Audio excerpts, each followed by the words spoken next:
Welcome to Raising OKC Kids, Conversations with Metro Family in Oklahoma City. I'm Erin Page, and today I am thrilled to be joined by educator and author Henry Rice to talk about teaching nonviolent strategies to our children. Welcome, Henry. Thanks so much for being here. Thank you for the invite. What an honor. I'm excited about being able to share just a little bit of what I've garnished over the years. So let's go for it.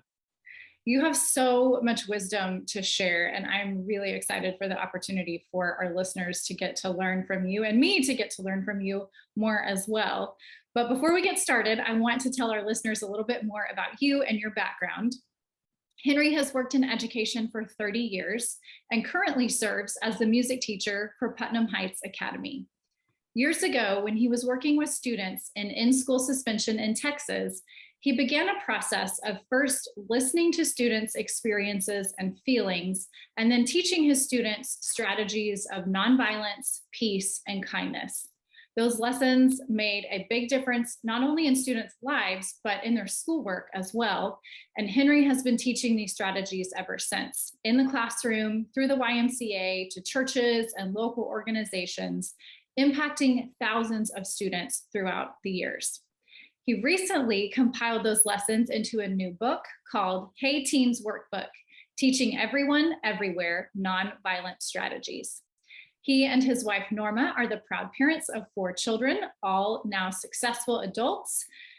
Especially in light of what seems to be mounting school and community violence, Henry is going to teach us and walk through some of his strategies today to help us know how we as parents can raise kids to make a positive, peaceful impact on our world. So Henry, let's start. Tell us about your overarching philosophy and what you discovered within the letters of the word violence that has directed your strategies. Yeah, I think the bottom line, Erin, would be that we can't control violence from other people. That's just not going to happen. Violence is just as old as Cain and Abel, if you will. But the whole ideology behind this work is that we can stop ourselves. We have to see what we can do to keep ourselves from harming others or saying things that will harm others. So with that in mind, about 25 years ago, or nearly 30 years ago, I was talking to a group of kids in Corpus Christi, Texas, at middle school, Tom Brown Middle School, and they were in a detention center. And we began to see Paducah, Kentucky, other places where violence began to happen. School shootings were happening. And so in the detention center, I held the word violence up on a notebook paper. And I said, students, what's the solution? And they looked at the word, and I looked at the word. They didn't have an answer, neither did I. And as we gazed at the word a little bit longer, I said, look, students, you can't spell the word violence without spelling the word love. Love. Look, it's in the word. And at that point, we were excited about that. And I began to share with the kids. So if love is in violence, what are some things we can do? What are some loving acts we can do? We just talked about that and talked about how they could, if a teacher drops a book on the floor, just pick it up. Just simple things we began to talk about with a captive audience as they were in detention, so they had nowhere to go but to discuss these new insights. And so I got home and I shared with Norma, my wife, and I said, look what we did at school. We saw that the word love was within the word violence. And as I was talking to her, the remaining letters jumped out at me and I said, whoa, look, Norma, it says nice. The balance of the word violence, the balance of the word spelled the word nice. So love nice was within the word. So basically, my overall philosophy behind this is in the atmosphere of love and nice, violence fades from your sight. And we began to put that on posters. We began to put that in different, talking about it in different ways. And that became our type of theme for the book. So it was just so interesting that we were able to see how the answer all these years, if you will, the answer to violence is within the word itself. Love people, treat people nice. And that's kind of the philosophy behind it. That gives me chills every time I get to hear you talk about it. It's just, it seems so simple, but yet it is incredibly powerful. And so you've taken this philosophy in your book and you teach 12 different strategies that teens can apply to their lives. So I want to touch on a couple of these today. Sure. And the first one, again, seems simple, but I think it can be really easy for us to overlook. You start by talking about 3 different kinds of violence. We all likely probably think first of physical violence, but you also want to ensure that teens understand what emotional and verbal violence can look like. So Henry, how do we as parents help our kids understand these different types of violence, what they can do if they encounter them out in the world, or what we need to do as parents if our kids are the ones perpetuating it? Well, they have to understand, first of all, a lot of times we put violence in the connotation, as you said, of physical.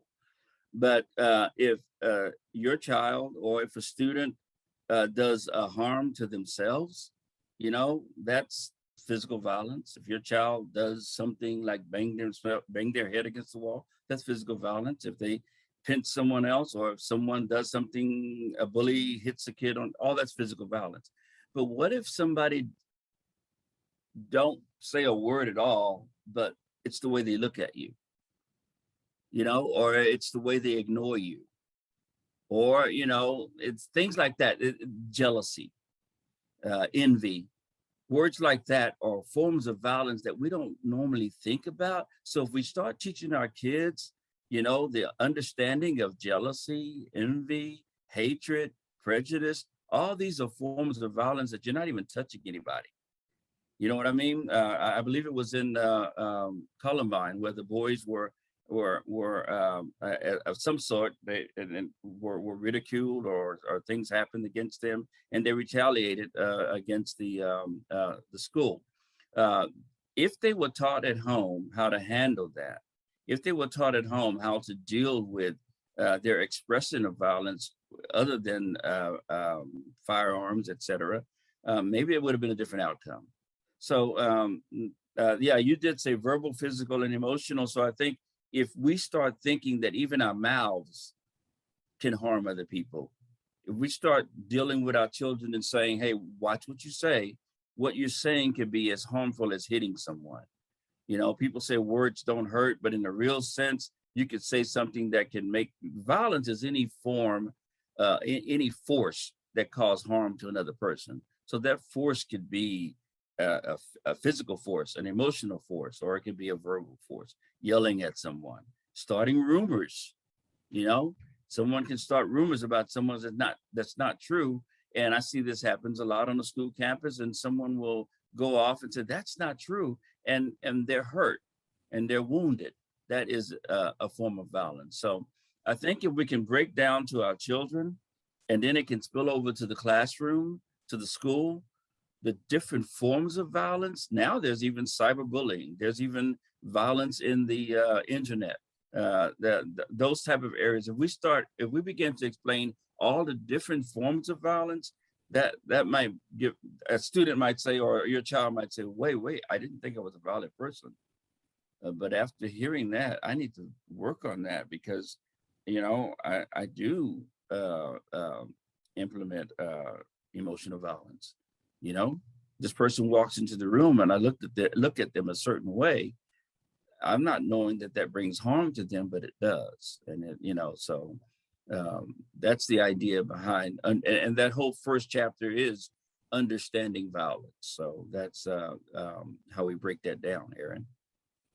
I think it was so eye-opening to me to begin your book with that broader understanding for me as a mom of what violence can look like, and to help my kids start to really understand how actions that they might not see as violent, but how those, have a ripple effect.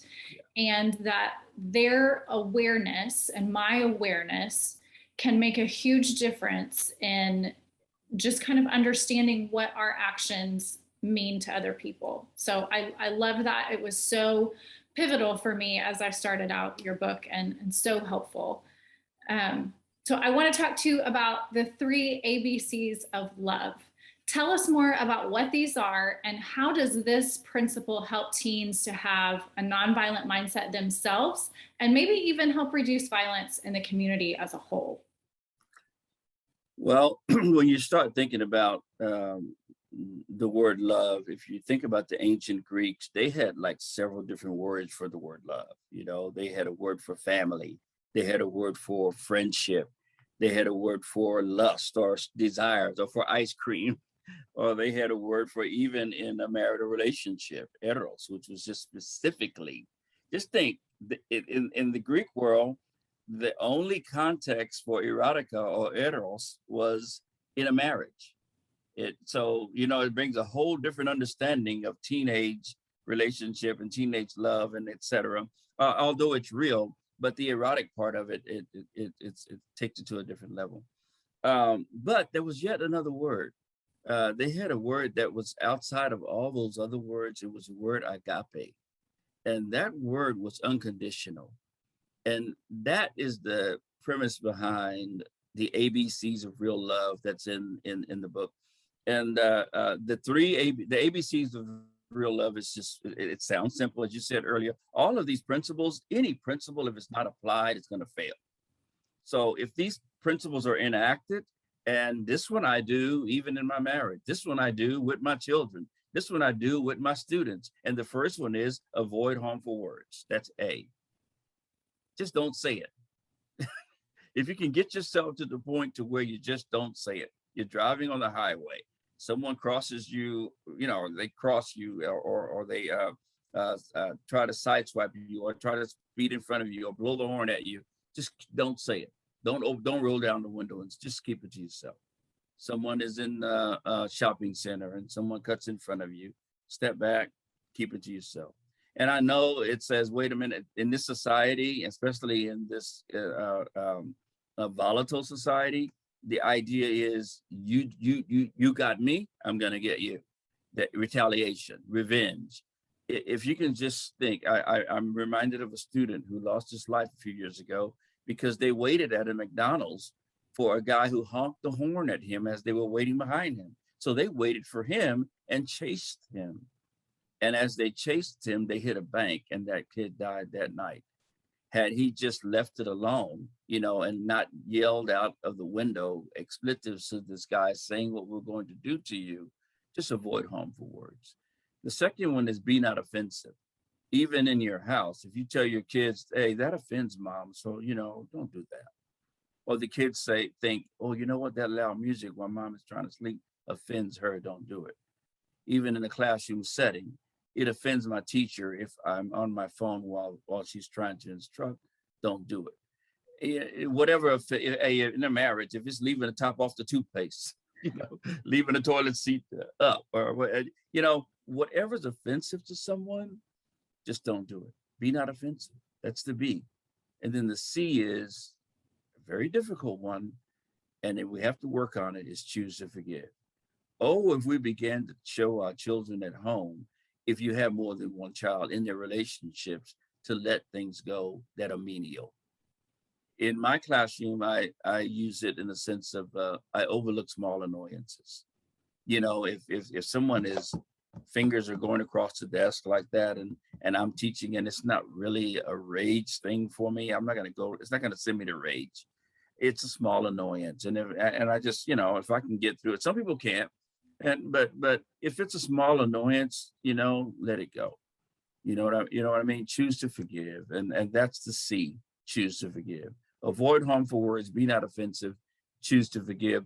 And these principles in each chapter is designed for discussion. There's a short script in each chapter, but that's just there to guide you as a teacher or a parent.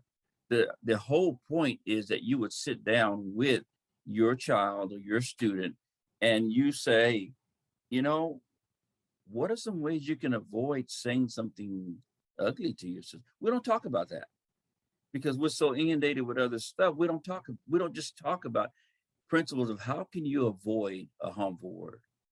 What are some ways can you not offend? Did you know that this offends your brother? Did you know that this offends this person? You know, and they took my best sweater and they wore it. Choose to forgive them.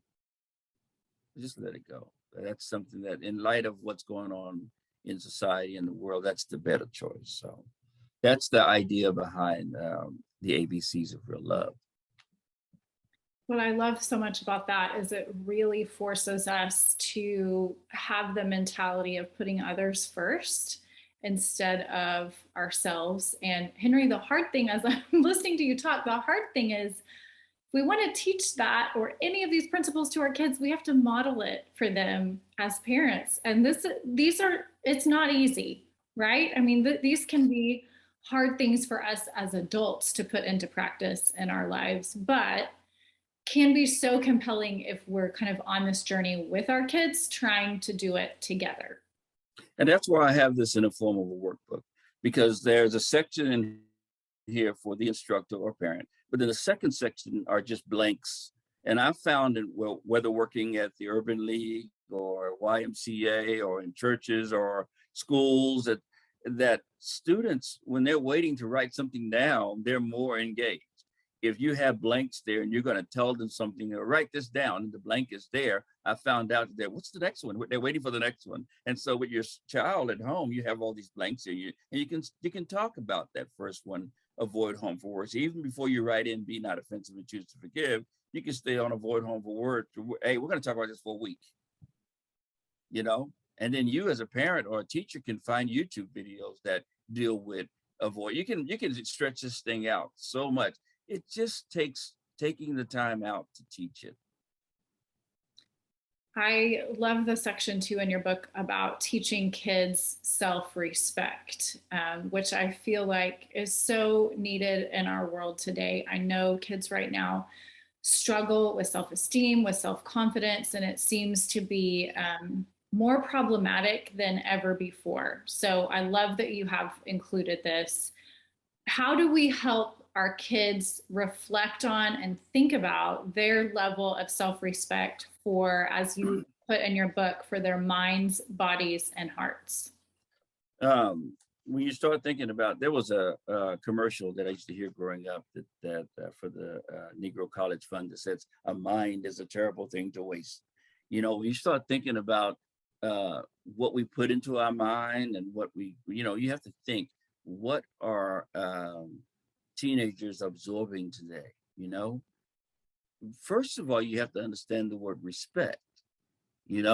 Respect, the prefix there is re. If I could teach this for a second.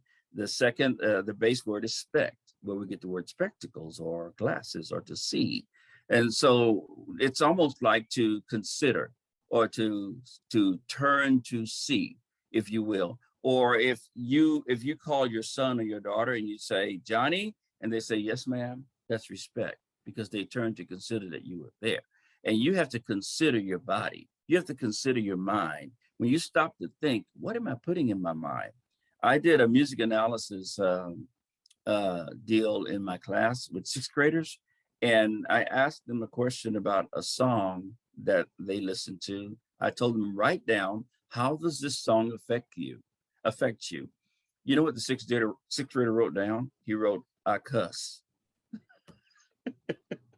And I said, whoa. And I looked at that. I said, okay. So he was being honest, but it's like garbage in, garbage out. What are you feeding? What are you? And a lot of that, when they're in preteen age, that's parental. A lot of parents don't want to assume that role, but you have to be a parent to where if your child is preteen and most of the things they put into their mind is expletives or things that have to do with adult issues, adult things, that's what they're going to begin to display. And so you have to respect your mind. The other one is respecting the heart. And that one is kind of, that has to do with relationships, if you will. If you watch parents, once again, my mom used to say that, and a lot of parents used to say that back in the day. I don't think you should be hanging around with this particular person. A parent may say, that person, since you've been with that person, I've seen a difference in you. You know, I've seen students come into the school in August, and I've seen a change in them by the end of the year, only because of who they surround themselves with. So they began to cut. They couldn't get off the bus without looking for this person that somehow grabbed their heart. And even in preteen and teenage years, that could be a boyfriend or girlfriend. Their heart is so. Be careful who you release that to. And Norma and I said that a lot to our daughters growing up. I know our daughters could not date until they were 18. They were like, they didn't like that. I had a daughter who was 17 and was a senior. And she told my wife, she said, now? My wife said, nope, you're not 18, you're a senior. But anyway, so you have to kind of, but when they began to see maybe perhaps what some of their other friends or girlfriends were going through in terms of relationships and maybe even parenting in the high school years, they saw, wow, I'm glad we were shielded from that in those days. So, you have to respect your heart, who you give your heart to, and then of course the body, that is so key. That's even with us with adult as grown-ups, what we eat, what we consume, and but not just that, how we let people into our space. Now, the book can be used. Somebody asked me the other day, can this book be used for elementary? I said, yes, it can. But if you as the instructor would have to kind of meander around the parts that deals with relationships, because I mentioned the word sex a lot in there, because in preteen age, that becomes a real, issue. And so that respecting the body kind of deals with that. I notice young men who will get a girlfriend and they'll grab them around the neck and they'll walk down the hallway, and it's almost like she's an object rather than a person to be respected. But the female doesn't feel that. She feels affection. As you know, Aaron, one of the key things that females desire is affection. And it's almost like when that's missing, if their dad's not there, if no one's there to model that, if their mom's not modeling it, if someone comes along and grabs you into their space, they think, whoa.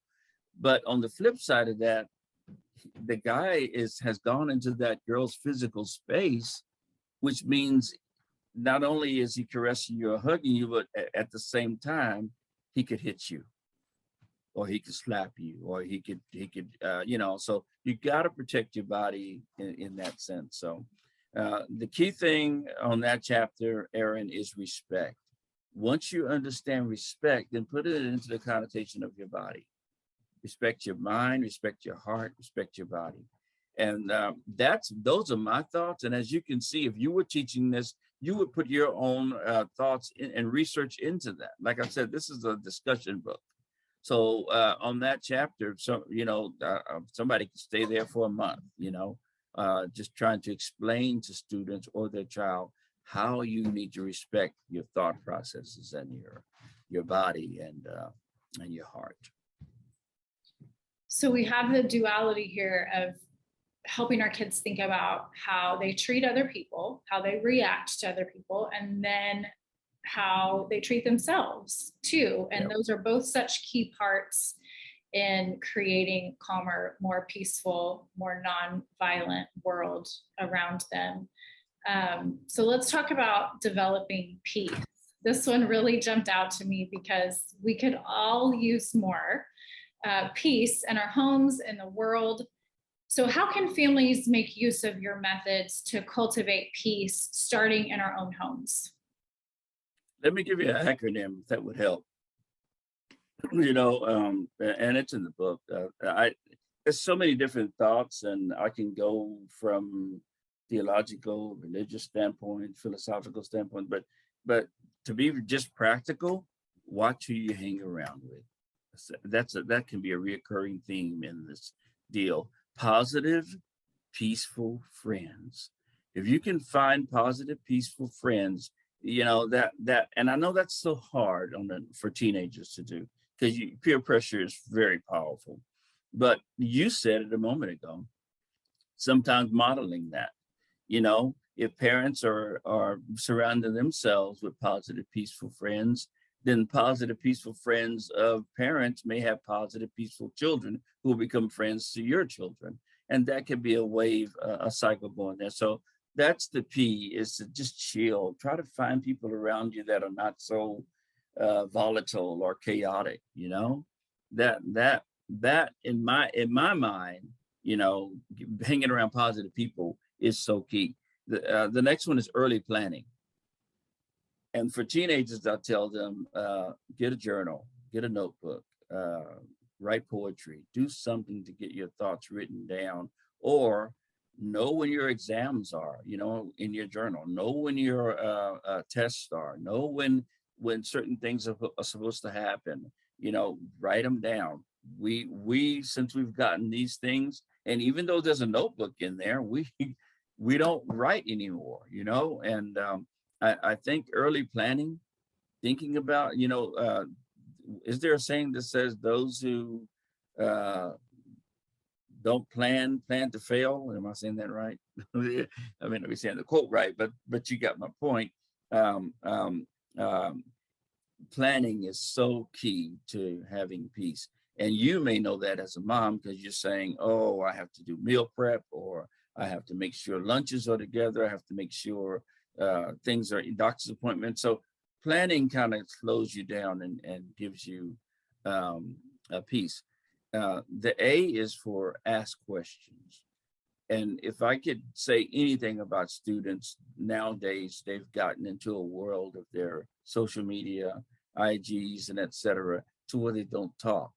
They won't communicate. They won't say much. But if we can get our kids, and I know my kids are like my kids. You know some of my kids. My kids are going to ask questions. They're going to what was that? They're going to want to know. Ask questions. That gives you a piece about something. If you don't know something, ask questions to get the answer. Don't go around in basically not knowing what you want to know. That's kind of chaotic. So asking questions is another way to develop peace, Aaron, and then a caring heart. And that's something at home we have to model once again, and whatever faith you're in. All faiths to some degree have some type of a morality to where they want you to treat people okay. And particularly and specifically, if you're of the Christian faith, you're just being kind to people, caring for people, modeling it. You know what I mean? A caring heart, that would be the C.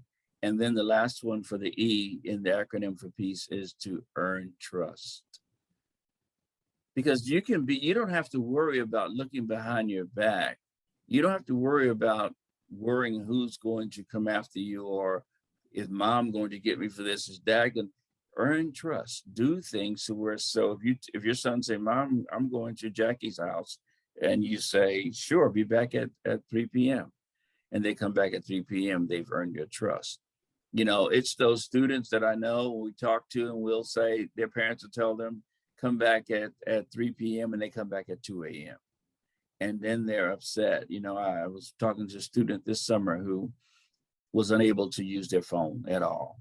And the reason they were unable to use their phone because of the abuse of phone privileges, they had to earn trust.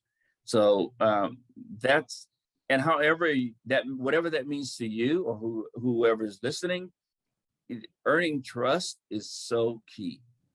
So key.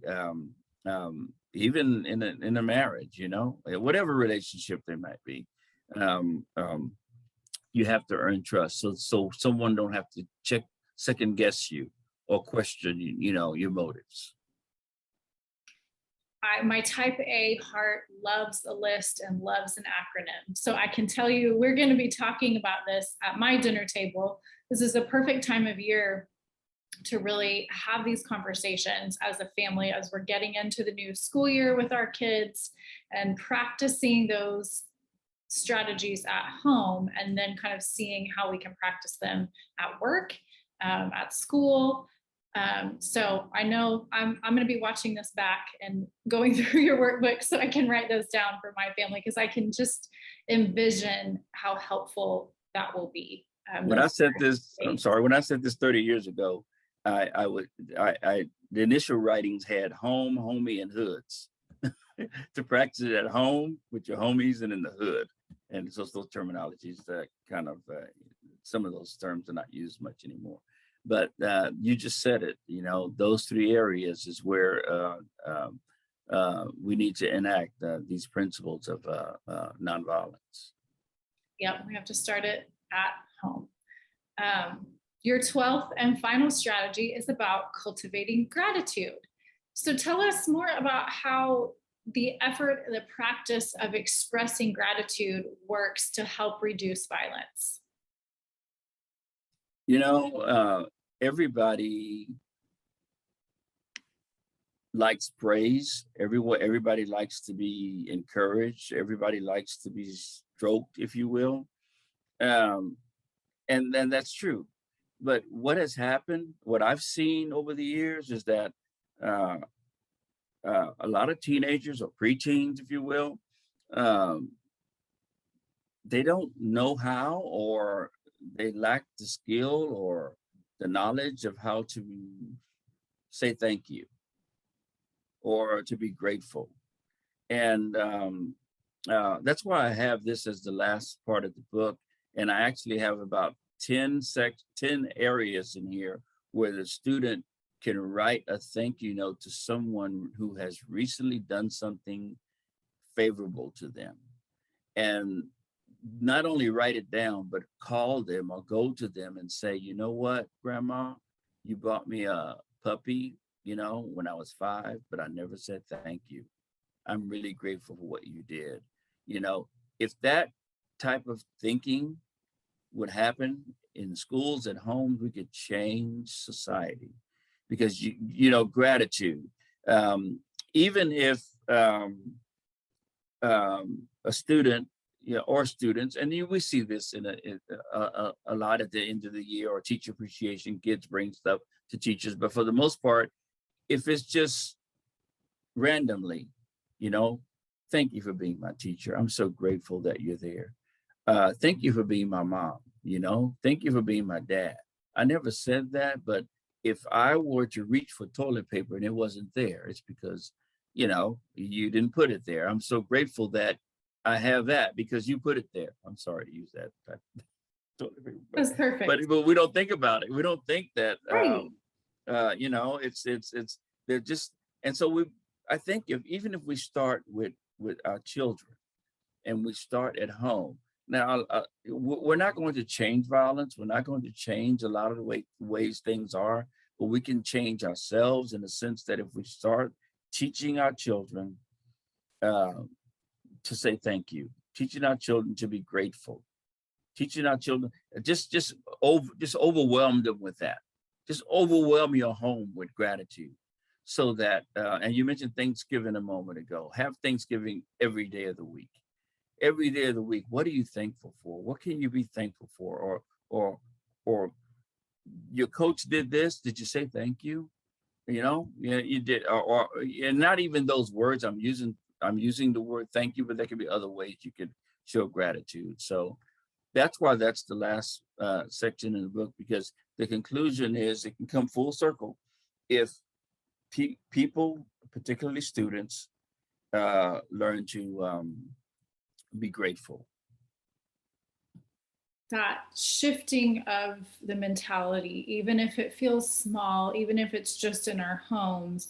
I love how you bring it all together, that if we're all doing this, then there are ripple effects, and raising kids who focus on love and kindness can and will make a huge difference in our world. And for me, as a mom who gets bogged down in all the negativity going on in our world and feeling like, you know, it's a hopeless time to raise kids, that has brought me a lot of hope that it does, the way I'm raising my kids does matter, and that focusing that intentional time and energy on teaching them to be kind and to love others will make a difference in the long Yes. run. Yes, certainly.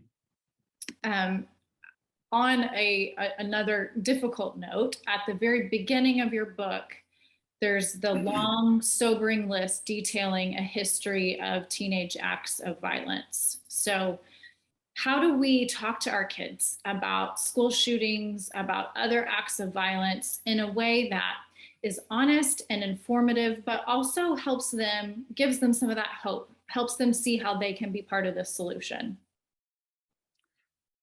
I think, first of all, we have to get our students and our kids to understand it is not the gun that's harming a person.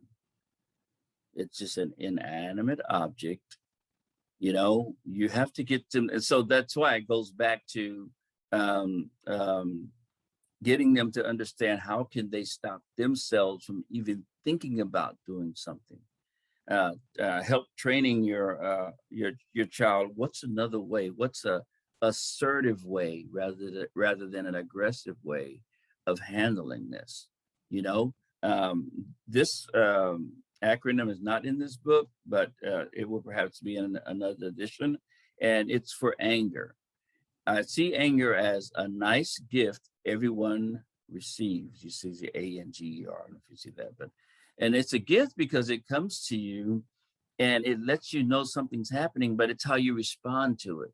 So we begin to show our students and our kids, yeah, you're angry or something happened, but you don't have to pick up something to kill someone. You don't have to respond immediately by slapping someone or finding a weapon or resorting to violence. If that my student of mine would have thought and shared with his other friends in the car, you know, we don't have to chase this guy. We don't have to resort to this. He blew his horn, but what's so what? If somebody in that car would have been thinking that way, he would still be alive. So I think getting our kids to understand that it's not the weapon, it's them. They have to control themselves. They have to learn to think of alternative ways or coping skills, if you will, of how to not resort to shooting someone. In light of the fact that it is happening, and because it seems that that's been a wave. And as you can see in the book, from 1995, if you will, I think I cataloged all the way up to 2022. It seemed to be like something that seems to keep popping up. The best thing to do is to I guess just have your child or sit down and talk to them about, don't respond by picking up something, even if it's a stick. Just don't respond by picking up something. Or even if it's your fist, don't respond by lashing out to harm someone physically. So it just has to start, Aaron, with from the cradle. It has to start by just, I remember taking my oldest daughter when she was in her room, and there were things scattered all around, and I would say to her, and I don't even know if she could say the word responsibility, but I would say to her, it's your responsibility to put these things in this area. It's parental. Some of our teenagers who listen to music that has a lot of expletives in it. It has a lot of curse words. It has a lot of vulgarity. It has a lot of references to sex, etc. If you look on the CD, if there's CD still sold, or if you look on the YouTube presentation, there's something that says parental advisory. So the producers are putting on there their safeguard. It's you as a parent that should say, wait, this says nobody under 17 should be listening to this. And what happens? Parents just overlook that. And so it takes, I guess, if you will, to prevent a lot of this. Remember what I said? that the student said, how does that music affect him? He said, I cuss. Well, how does this music affect me? I want to pack some Glocks. I want to pack some guns. I want to walk around I want to be high when I do this. I want to live this active gang life. I want to be like what I see modeled in videos or what I hear modeled in society. So if you as a parent you as a parent can preclude that by bringing your child, sitting them down and such, shameless plug with stuff like this and saying, let me teach you, so if you run into this, you don't have to respond this way. So I guess the best thing I can say with that, Aaron, is that it has to be teachable moments in the home. And and now the social, emotional, and learning things are all over the districts and schools now because of what's happening. Teaching it at schools, and wherever churches can plug in, which they're always doing that in those venues. Just optimizing, how can you make society a more, relaxed place? That's so powerful. So as a dad, you and your wife, Norma, have 4 kids, all successful adults who give back to others in their own ways. As you know, I've got 3 little ones still at home. So I love to ask experienced parents like you, what is the key? How do you raise kids like yours who embody this philosophy of love and kindness? Model. And I'm talking about their mom. I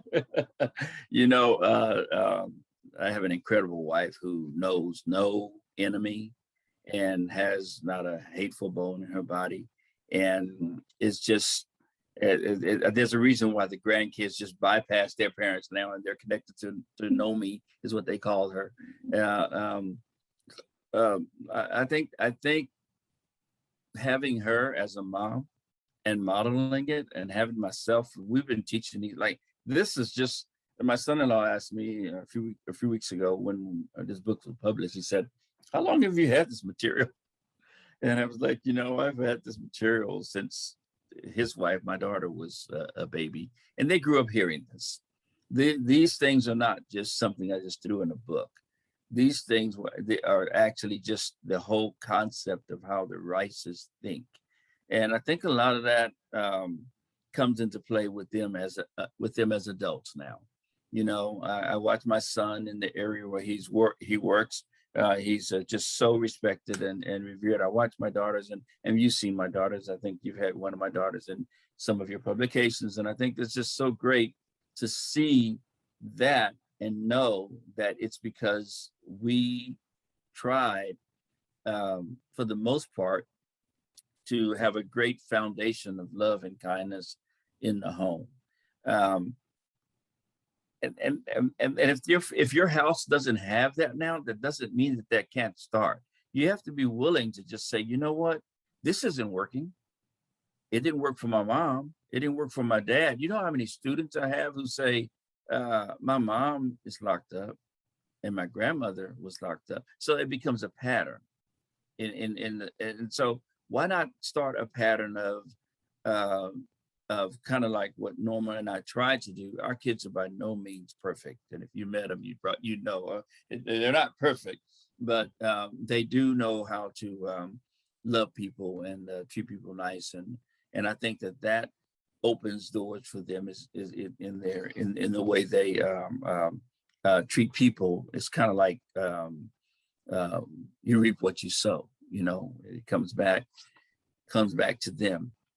For a plug for Krista, there's something happening this Saturday that's called Sunny Days, and it's a mural fest in Edmond, and she is the honored MC for this event, and just so great to see her soar in areas of her giftings. And so, and not just her, I have a daughter who's also in education and impacting lives, and of course, Janae is also received her master's in psychology and is doing incredible things in her field. And my son Austin, and he worked at the YMCA for so many years as a youth counselor and leader and lifeguard, and is impacting lives as well. I say all that to say, I remember at home when they had chores, they didn't like them. I remember at home when it was like, you have to do dishes, you have to do it. And you know what? I go to their house now. I'm the one I have to take my shoes off. I go to their home now and I'm like, Dad, did you wash that? Did you put that away? And my mind goes back to, boy, if you'd have done that 20 years ago. Anyway, but but they got it. And so it's the continual teaching. There's a scripture in the Bible that says, train up a child in the way he should go, and when he's older, they will not depart. I believe these are all principles, just like in the book. Apply those principles, whether you're religious or not. If you're teaching your child the right things to do,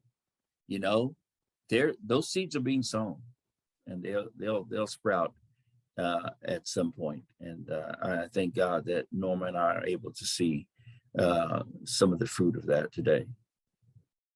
You two have 4 incredible kids, and your kids are also very lucky that they have 2 incredible parents. So Thank you.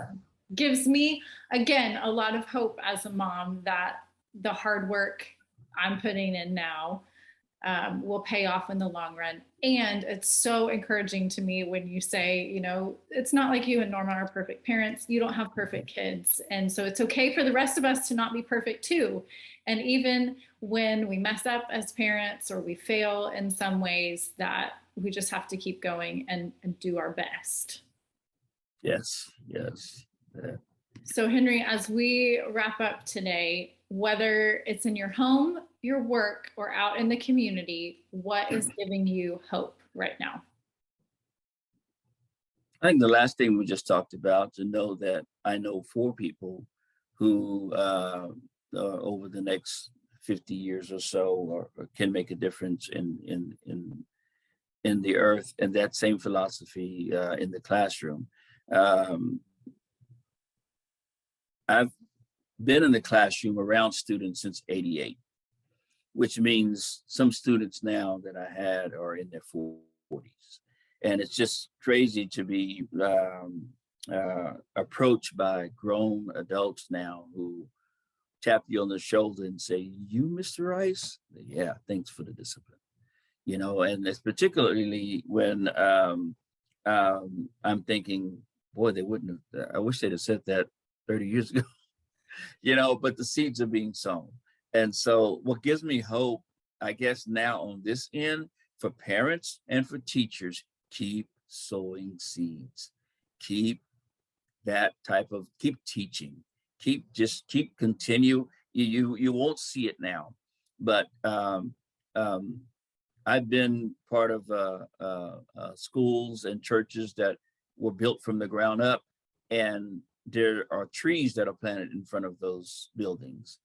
And when you go by 25 years later, you're like, whoa, that was that little tree. It just takes time, and here's to keep using the farming analogy. When a farmer sows seeds and it goes into the ground, a real possibility, Aaron, is crop failure. We may not always get the fruit that we want. And unfortunately, you can't change every kid. And even within your home sometime, you see a parent that might have 5 kids and you raise exactly the same way. And this is so true in the family that I came from. And you wonder, we all were raised the same way. And you wonder why there's this certain thing that happened. I can't answer that, but there again, back to what I've been saying this whole time. It's not about other people. In the atmosphere of love and nice, violence fades from your sight does not mean that, because somebody might say, oh, well, that was a great atmosphere of love and nice because the teacher was teaching, and when someone came in with a gun to shoot the kids, there was an atmosphere. You're wrong, Mr. Rice. You're wrong, because that was an atmosphere of love. And I don't mean that. I mean in the atmosphere of that perpetrator, within him, in his atmosphere, inside of him of love and nice, violence will fade. You have to stop yourself. And so it gives me hope to see that some of the seeds, we were teaching this at a school at one season, and then to sit in the audience and hear some of the students say some of the same philosophies on their speeches when they graduated, that's what you wait for. That's what gives me hope, is that you are reaching, and I'm reaching, and those teachers who have the same mindset have seen it, are reaching individuals, and just have to just uh, be patient. Don't give up. And that is the exact hope and encouragement all of us as parents needed. I know that's what I needed today. Thank you so much, Henry. Thanks for teaching us today. Thank you for the incredible, impactful work you have been doing for the past 30 years. When I think about the countless lives you have impacted, the countless students, not just your students, but then they go on to teach these philosophies to their friends, to their children someday. Your legacy through your students and through your kids is really incredible. So thank you, not just for today, but thank you for all the work you've been doing throughout the years. Thank you, Erin, for the recognition, and just appreciate Metro magazine and yourself, and just for taking time out to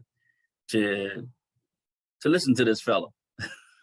Well, you have so much wisdom to share, so thank you for that.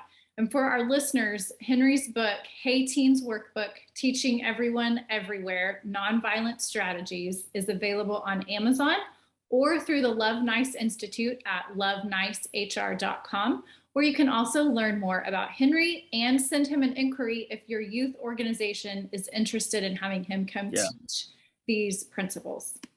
Thanks everyone for listening. Join us next time on Raising OKC Kids.